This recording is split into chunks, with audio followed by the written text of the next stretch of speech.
Jammu university में Urdu journalism को बढ़ाने के लिए आज एक वर्कशॉप का जो है उसको स्टार्ट किया गया है और उसमें डिफरेंट जो हैं पर्सनालिटीज़ इसमें पार्टिसिपेट कर रही हैं। जम्मू से हमारे सोहेल काज़मी हैं जो सीनियर जर्नलिस्ट हैं। सर आप बताइए, जिस तरीके से आजकल जर्नलिज्म हो रहा है और ख़ासकर अब दुनिया बहुत फास्ट चल रही है और जर्नलिज्म को लेकर, खासकर प्रिंट जर्नलिज्म को लेकर आज आपने अपने क्या क्या पॉइंट्स रखे और क्या आप कहना चाहते हैं इस तरीके की वर्कशॉप? सर, पहले तो national council for promotion of Urdu language का बहुत बहुत शुक्रिया और प्रोफेसर अकील साहब का शुक्रिया कि उन्होंने जम्मू यूनिवर्सिटी में और खासकर उर्दू डिपार्टमेंट को कोलैबोरेट करके ये 5 दिन का capacity building for the working Urdu journalist, मैं उर्दू जर्नलिस्ट नहीं बोलूँगा, सब जर्नलिस्ट बोलूँगा, क्योंकि आज ज़रूरत है। जिस तरह का नेगेटिव जर्नलिज्म, जिस तरह का येलो जर्नलिज्म पूरी समाज में, पूरे भारत में बढ़ रहा है, वो बड़ा अनफॉर्चुनेट है।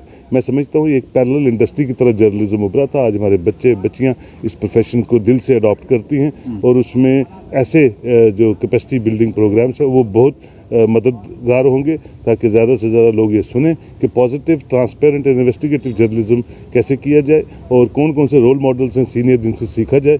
और सोसाइटी में मीडिया, प्रिंट इलेक्ट्रॉनिक मीडिया एक बहुत बड़ा रोल प्ले करता है, एक ब्रिज का रोल प्ले करता है बिटवीन स्टेट सेंटर रिलेशंस। कोई भी गलत चीज़ जो है वो ऐसी रिपोर्ट ना हो जो बायस्ड हो, जो फैक्ट्स पे बिमना ना हो और समाज में रोष क्रिएट करे। तो ये सब चीज़ें ऐसे इंटरेक्शंस में, ऐसे सेमिनार्स में ही आपको मिलेंगी, ताकि आपको पता चलता है कि इनके जितने भी रिसोर्स पर्सन्स आते हैं इनके क्या क्या एक्सपीरियंस रहे हैं और वो एक्सपीरियंस जब वो ऑडियंस के साथ शेयर करते हैं तो एक हेल्दियर आउटकम बाहर आता है और समाज उसका फ़ायदा लेता है। तो सर, आजकल के जर्नलिज्म की अगर बात करें, बहुत फास्ट है।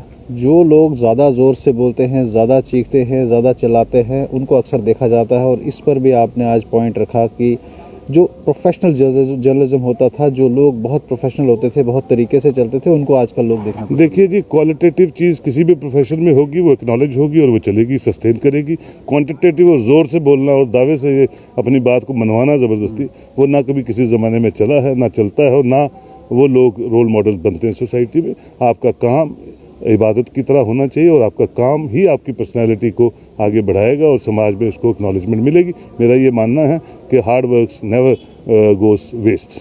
तो सर, जो मशरूमिंग ऑफ आजकल जो चैनल्स हो रहे हैं, सोशल मीडिया प्लेटफॉर्म्स हो रहे हैं, क्या कहेंगे किस तरीके से जो आजकल अनकंट्रोल सा एक सिस्टम बना हुआ है उसको? देखिए जी, मशरूमिंग के बारे में गवर्नमेंट को ज़्यादा से ज़्यादा स्टेप्स लेने चाहिए, कोई लॉज निकालने चाहिए, किसी लॉ के एम्बिट में ये सोशल मीडियाज़ आने चाहिए और अगर नहीं आते हैं तो अल्टीमेटली ये घिस छिस के अपने आप ख़त्म हो जाते हैं। चलेगा सच्चा 24 कैरेट ही, ये बाकी चीज़ें नहीं चलने वाली। बहुत शुक्रिया, थैंक यू सर। तो ये थे हमारे साथ सोहेल काज़मी और ये जम्मू कश्मीर के सीनियर जर्नलिस्ट है और इनका कहना था कि आज जो 5 दिनों का जो वर्कशॉप किया गया है खासकर उर्दू जर्नलिज्म के हवाले से, उन्होंने कहा कि बहुत अच्छे अच्छे पॉइंट्स इसमें रखे गए हैं और ख़ासकर जो प्रोफेशनल जर्नलिज्म था वो कहीं ना कहीं अब पीछे छूट रहा है। और जिस तरीके से mushrooming of social media platforms हो रही हैं, इनका कहना है कि गवर्नमेंट को चाहिए कहीं ना कहीं उस पर कंट्रोल करे, ताकि आने वाले दिनों में जो हम अच्छे और प्रोफेशनल जर्नलिस्ट जो हैं वो फील्ड में देख सकें। मुझे इस काबिल समझा, शायद 12-15 साल बाद मैं इस हॉल में आया हूँ, तो आपका बहुत बहुत शुक्रिया। Honourable vice chancellor Jammu university professor Manoj धर साहब, प्रोफेसर अकील साहब, डायरेक्टर NCPU काजिम साहब, नीरज जी, बदरवाई साहब, रजिंदर जी, रशीद किश्तवाड़ी साहब, लेडीज एंड जेंटलमैन।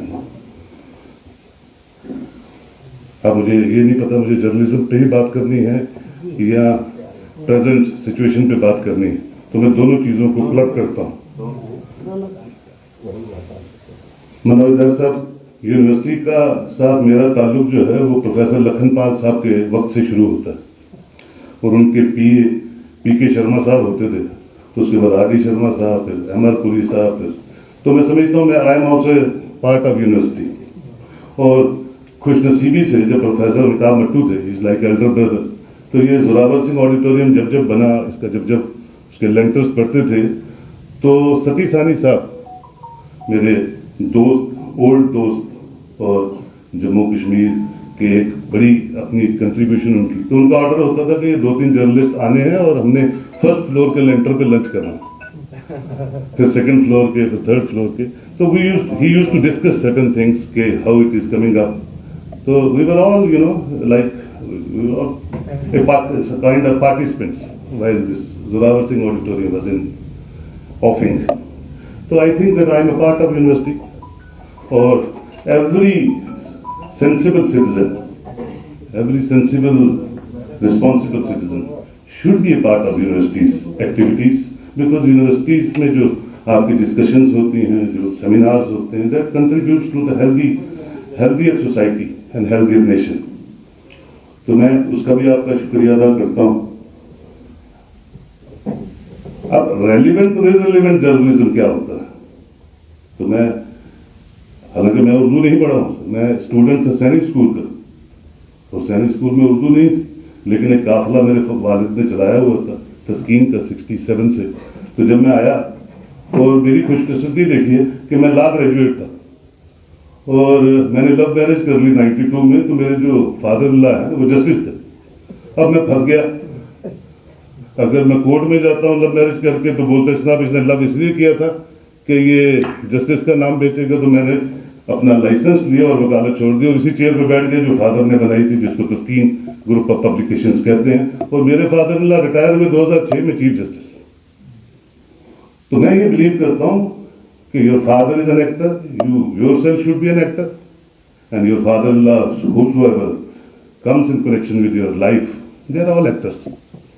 और जिस इंसान में हिम्मत होती है, मेहनत, लगन और कुछ ना कुछ करने का जज्बा होता है, वो कुछ ना कुछ कर लेते हैं। और कुछ लोग ऐसे भी मैंने समाज में देखे हैं जो एक पर्टिकुलर स्टेज पे आकर रुक जाते हैं। वो इधर उधर कर के तो पहुंच जाते हैं, लेकिन आगे नहीं बढ़ पाते। वो अपने लिए भी डेंजरस होते हैं, उस पर्टिकुलर सिस्टम के लिए भी डेंजरस होते हैं, सोसाइटी के लिए भी डेंजरस होते हैं, और मुल्क के लिए भी डेंजरस होते हैं। I am not going to quote any name. Urdu journalism की बात करें तो 90s में भी हमें उर्दू के प्रेस नोट्स बहुत कम आते थे। आज भी उर्दू के प्रेस नोट्स नहीं आते हैं। तब तो गिला करते थे कि उर्दू ऑफिशियल लैंग्वेज है रियासत की। आज तो गिला नहीं करते क्योंकि सारी लैंग्वेज ही अब ऑफिशियल थी, तब भी नहीं, लेकिन कहने में उर्दू लैंग्वेज ऑफिशियल लैंग्वेज थी। तो ये अच्छा हो गया कि सारी लैंग्वेज आपने इसको इंक्लूड कर लिया कि सारी ऑफिशियल लैंग्वेजेस है। उर्दू के कहीं मेरी क्या रिस्पॉन्सिबिलिटीज है? तो उर्दू के कहीं 97 में हमने सर सैयद डे मनाया। असीर किश्तवारी साहब थे, खालिद हुसैन साहब थे, प्रोफेसर जगन्नाथ आज़ाद साहब थे, और किसी से पैसे नहीं लिए, मेरे ऑफिस में किया। और कितने प्रोग्राम्स किए मैंने अपने ऑफिस में कि लोगों को उर्दू की वो पर्सनैलिटीज जिनके बारे में आने वाली जनरेशन को नहीं पता है, उनको पता चले और वो सुने इन सीनियर लोगों से। प्रेस क्लब ऑफ जम्मू में मैं सर 4 इलेक्शन जीत के सेक्रेटरी प्रेसिडेंट रहा 16 साल, 16 ईयर्स, और मैं कोशिश करता रहा, शोहाब साहब को पता है, कि ज़्यादा से ज़्यादा सेमिनार्स हों, ज़्यादा से ज़्यादा इंटरेक्शंस हों। और सर जब हम सेमिनार्स की बात करते हैं, इंटरेक्शंस की बात करते हैं, तो सामने ऑडियंस में सिर्फ 7 लोग होते थे। मुझे कभी कभी स्टाफ को बिठाना पड़ता था। काक साहब हमारे बहुत सीनियर जर्नलिस्ट थे, उनकी डेथ हो गई। फारूक अब्दुल्ला साहब यूनियन मिनिस्टर थे, वो आ गए, और मैंने सबको मैसेज किया कि काक साहब की एक बहुत बड़ी कंट्रीब्यूशन है जर्नलिज्म में। और मैं जब ऑडियंस देखता हूँ तो 12 जर्नलिस्ट मेरे वहाँ कंडोलेंस मीटिंग के लिए आए थे। क्योंकि दौड़, मटेरियलिस्टिक की दौड़ जो है ना, वो बढ़ रही है दुनिया में, कि अगर मैं यहाँ जाता हूँ तो मुझे क्या मिलेगा, या मैं इस VIP के साथ बैठूंगा तो मेरी प्रमोशन जल्दी होती है कि नहीं होती, या मेरा कनेक्शन उसके साथ है तो मैं उस चेयर को ऑक्यूपाई कर सकता हूँ।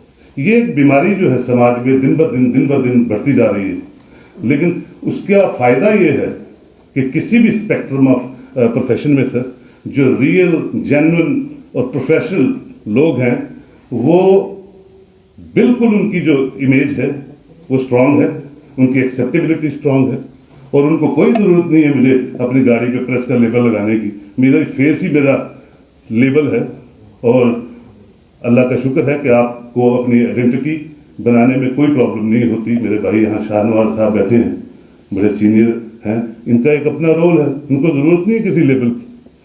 तो बड़े कम लोग 70s में भी थे, 80s में भी हैं, 90s में भी, और मुझे लगता है 2030 में भी ऐसा ही होगा कि आप मेरिट पे कंट्रीब्यूट करेंगे सोसाइटी में।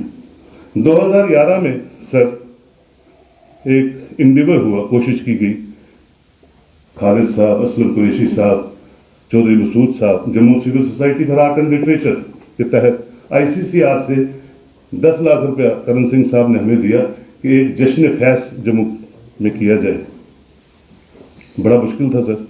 यहाँ तो एक आदमी को पाकिस्तान जाना हो या एक आदमी को पाकिस्तान से यहाँ आना हो तो वीज़ा नहीं मिलता सर। और सबकी, और उस वक्त के जो खुर्शीद गनई साहब थे एक्सटर्नल अफेयर्स मिनिस्ट्री में, उमर अब्दुल्ला साहब थे चीफ मिनिस्टर, और बाकी जितने भी हमारे, कुलदीप खुड्डा साहब थे डायरेक्टर जनरल, वरुण सानी साहब थे यहाँ वाइस चांसलर, इन सब के मदद से, इन सब की पार्टिसिपेशन से वो जश्न फैज़ 56 लाख रुपीस का हुआ सर।